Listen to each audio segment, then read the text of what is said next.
pada ayat yang keempat. A'udzubillahi minasyaitonirrajim.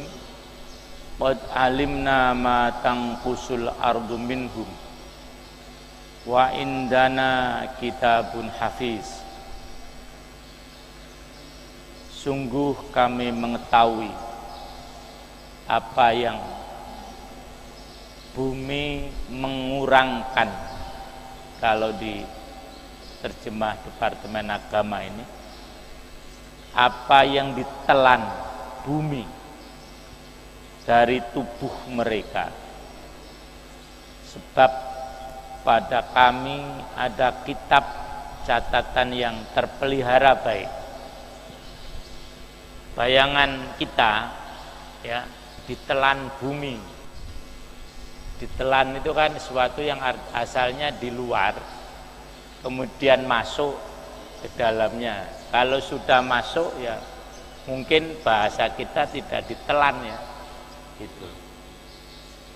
Jadi ini barang kita masukkan, terus kita masukkan ke dalam mulut, masuk ke dalam perut, itu ditelan. Nah ini sudah di dalamnya. Nah jadi inilah bahasa Quran. Memang satu perangkat untuk memahami Quran yang hemat kami sangat penting itu ilmu balaghah. Kalau belum sampai pada tasbih, isti'arah dan sebagainya agak sulit. Bumi mengurangi dari mereka. Kalau bahasa aslinya mungkin malah pas. Jadi ketika tubuh kita berada di tanam tanah, maka mulailah badan kita ini dikurangi oleh bumi sedikit demi sedikit. Misalnya telinga kita dikurangi. Apa maksudnya dikurangi? Hah? Bukan fungsinya, bukan. Dihancurkan lah begitu. Jadi tangkusul ardu, tetapi hancur ini pun belum sampai pada kalimat tangkusu. Mungkin hancur ya, lebur belum. Nah kalau kurang kan jelas hancur lebur. Jadi pertama misalnya telinga kita dimakan oleh bumi, kurang ya, itu. Nah kemudian setelah itu hidung kita dimakan oleh bumi, kurang. Kemudian setelah itu perut kita dimakan oleh bumi, kurang. Terus mohon maaf, daging, kulit daging kita dimakan bumi, kurang. Tinggal apa? Tulang kan?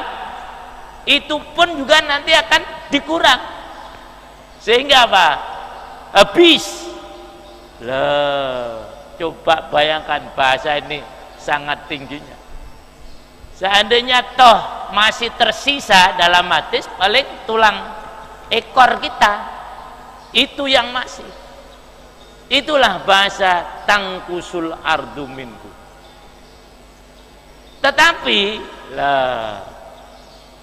tidak akan selesai atau susut atau habis semuanya. Karena apa? Karena indana kitabun hafiz. Kami Allah mempunyai catatan. Catatan apa? Bukan catatan soal tubuhnya tadi. Tubuhnya mungkin sudah habis, dikurang oleh bumi. Tetapi ada yang tersisa. Apa? Amal kita. Di mana amal kita dijaga oleh Allah? Nah itu tadi di catatan amal kita di Lauhil Mahfuz. Maka ketika menjelaskan kalimat kitabun hafiz ini, Ibnu Katsir menjelaskan ay hafidun lidzalika fal ilmu syamilun wal kitabu aidon fihi kullul asya' madbutah.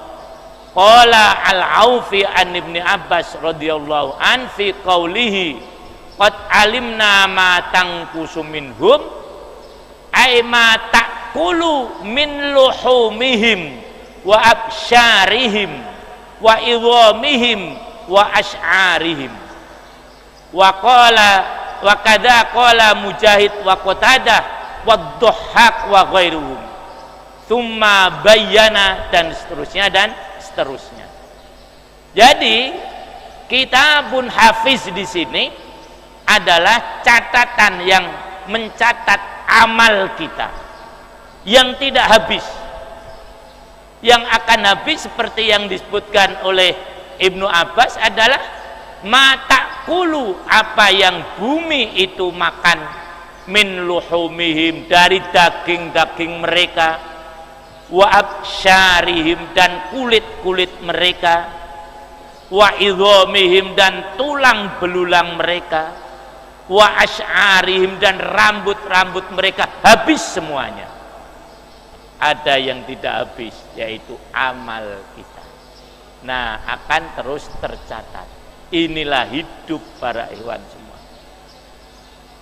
Rasulullah Sallallahu Alaihi Wasallam memang terkubur, tetapi cita-citanya tidak hancur. Walaupun kalau Rasul ada keistimewaan, tulang belulangnya juga tidak hancur. Abu Bakar terkubur, tapi cita-citanya dan namanya tidak hancur. Nah, Umar bin Khattab memang terkubur dan mungkin wallahu alam, karena ada orang-orang yang diistimewakan, ya, yang tidak dihancurkan oleh bumi. Ada orang begitu. Kalau para cerita para kiai saya dulu, itu orang-orang yang menghafal Al-Quran, itu tulang belulangnya tidak tadi dimakan oleh bumi, dan ternyata ada, ya. Tetapi cita-citanya tidak hancur. Wali Al-Fatah bisa hancur, tubuhnya ditelan oleh bumi, tapi cita-citanya tidak hancur. Imam Muhyiddin Hamidi bisa hancur tulang belulangnya, tetapi ide-ide beliau tidak hancur. Kitabun hafiz. Nah, sekarang tinggal kita, maukah kita akan begitu? Jangan sampai tulang belulang ketika kita hancur, amal kita ikut hancur, selesai sudah. Ya, inilah para ikhwan semuanya, kemarin bahasa yang cukup indah, satu kalimat, qad alimna ma tanqusul ardu minhum wa indana kitabun hafiz. Kemudian Allah menjelaskan apa yang menyebabkan mereka menolak, tercengang, heran dengan apa yang dibawa oleh Nabi Muhammad sallallahu alaihi wa alihi wasallam. Bal kadzabu bil haqqi lamma ja'ahum fahum fi amrim marij. Bal kadzabu, bahkan mereka telah mendustakan kebenaran al-haq lamma ja'ahum. Apa kemarin pengertian lama kalau ketemu fi'il madhi? Akan apa ketika? Apa ang? Ingat nggak? Kalau lama ketemu fi'il madhi artinya ketika. Kalau ketemu fi'il mudhari belum itu. Jadi lama ini perlu nyanyi mah. Ketika ketemu fi'il madhi seperti ini, lama ketika datang kepada ja'ahum, datang kepada mereka. Nah, kalau lama yaji, nah itu belum datang. Lama ketika datang kepada mereka, fahum, maka mereka fi amrim marij, berada dalam kekacauan yang sangat, amrin ke perkara, marijin kacau balau. Nah, inilah para ikhwan semuanya penyebab mereka itu tidak mau menerima apa yang datang, apa yang dibawa oleh Rasulullah Sallallahu Alaihi Wasallam. Nah, ketika menjelaskan ayat ini, Ibnu Katsir berkata begini, bal kadzabu bil haqqi lamma ja'ahum mahum fi amri marij ay wa hada halu kulli man kharaja 'anil haqq mahma qala ba'da dzalika fa huwa batil wal marij al mukhtalif al muttarib al multabis al munkar khilaluhu. Nah, Masya Allah, marij ini artinya sangat sumul, kalimatnya satu, tetapi maksudnya, coba ini bayangkan, Ibnu Katsir, al-mukhtalif, yang berbeda-beda, al-muttarib, yang berguncang-guncang, al-multabis, yang campur baur, al-munkar, yang mungkar khilaluhu, tengah-tengahnya. Jadi mungkin kalau bahasa saya, karena pikirannya tidak karuan. Nah, Ibnu Katsir menjelaskan begini, inilah kondisi orang ketika dia keluar dari kebenaran, mesti perkaranya akan semacam ini. Ini ancaman para hewan semuanya, sebetulnya ancaman dahsyat. Jadi ketika orang mendustakan kebenaran, sebetulnya pengertian mudahnya penyebabnya, tetapi karena Quran ini pengertiannya kadang-kadang memang sangat, dan tidak kadang-kadang sangat mendalam, dimensional, ini bisa mencakup penyebab dan akibat fi amri maris tadi. Jadi kenapa orang menolak kebenaran? Karena hidupnya kacau balau. Kemudian yang kedua, apa akibat orang menolak kebenaran? Kacau balau, begitu. Dan ini bisa dipahami semacam itu. Memang sulit membuat kalimat yang semacam ini. Jadi sekali lagi, kenapa mereka menolak kebenaran? Karena memang pikiran mereka kacau balau. Orang yang pikirannya kacau balau tidak bisa menerima al-haq. Begitu juga kalau dia tidak menerima al-haq, maka dia mesti akan kacau balau.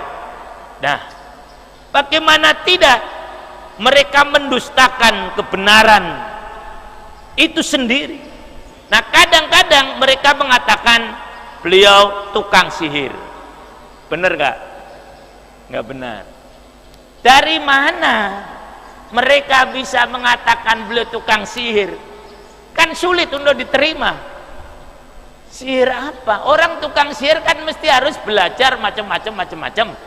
Nah, Rasulullah dikatakan begitu, kan kacau berarti. Lagi Rasul dianggap sebagai sastrawan, membuat Quran. Bagaimana bisa? Wong baca tulis saja nggak bisa. Ini kan pikiran yang kacau balau itu. Nah, kemudian Rasul kata dukun atau tukang tenung. Dari mana? Ini amrin marijnya semacam itu. Rasul ingin jabatan, dari mana? Wong memang beliau muda kelihatan orangnya tidak ambisius kok. Loh, itu.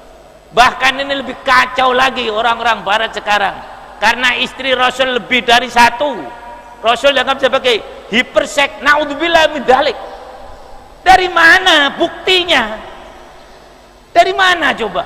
Lah, ini apa bukan pikiran yang kacau balau?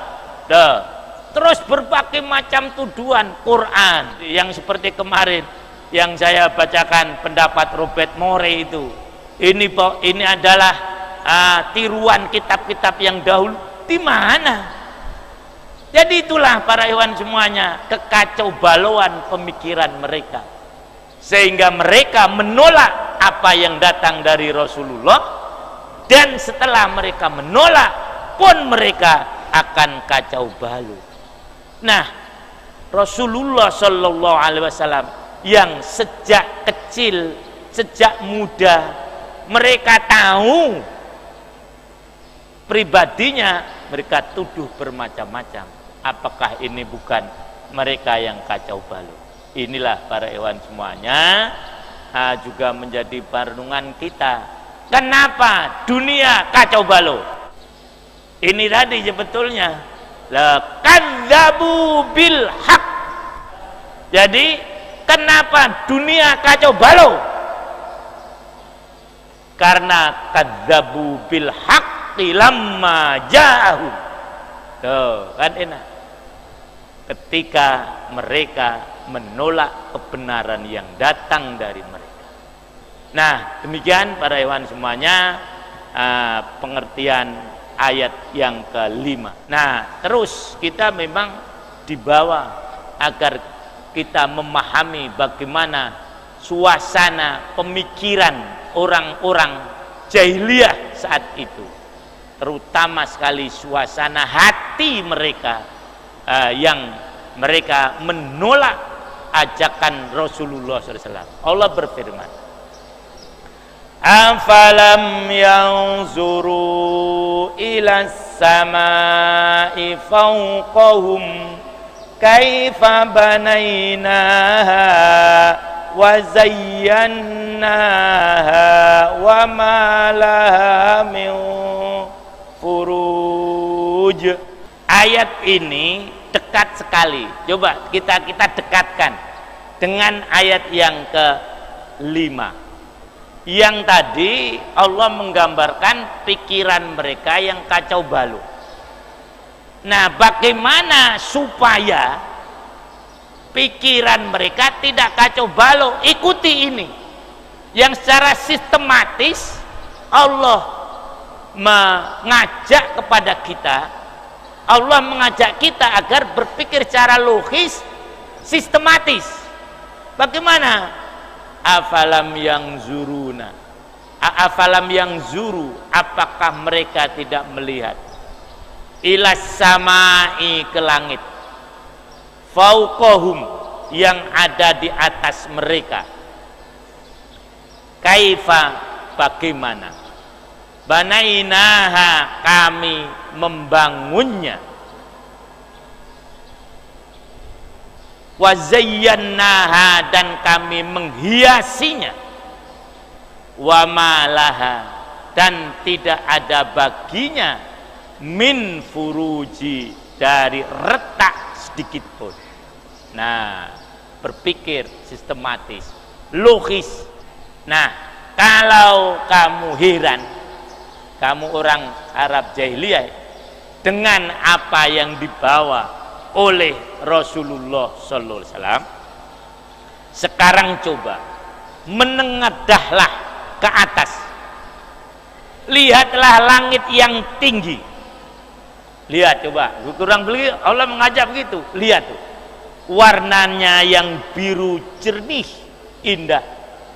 Ketika malam bintang gemintang berkelip-kelip, kemudian bulan sedikit demi sedikit muncul yang kemudian menjadi purnama, seterusnya. Ini bagi orang di padang pasir memang sangat jelas tampak.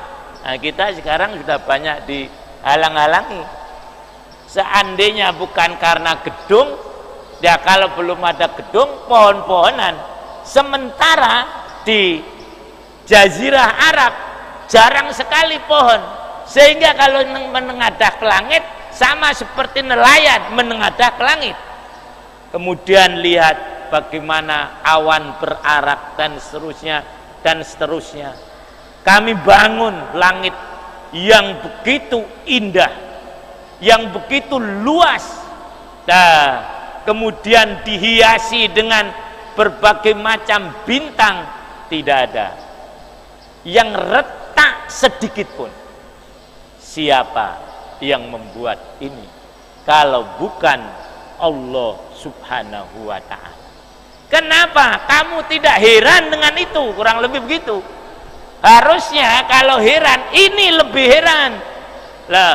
Langit yang begitu luas, nah yang begitu indah, tidak ada retak sama sekali, dan tidak ada bahasanya Mail nih, tidak ada yang ambrol ya. Coba bayangkan membuat atap seluas itu, ada tiangnya nggak Pak? Nggak ada kan? Harusnya ini yang kamu yang kamu herankan. Kenapa kamu heran dengan Al-Quran?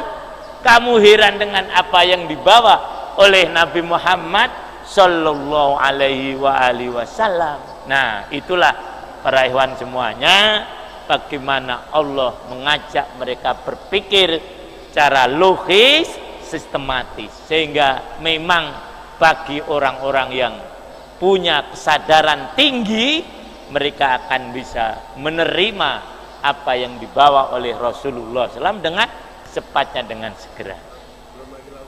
Apa? Nanti Pak, ini sebenarnya nih ayat-ayat sesudahnya nanti. Nah ya, belum lagi nanti bumi, gunung-gunung lah, macam-macam. Saya kira ini dulu para ikhwan ya, mudah-mudahan ada manfaatnya. Satu ayat ini kita lanjutkan besok. Mari kita akhiri dengan kafaratul majlis. Subhanakallahumma wa bihamdik asyhadu an la ilaha illa anta astaghfiruka wa atubu ilaik. Ala faminkum wa syukran. Assalamualaikum warahmatullahi wabarakatuh.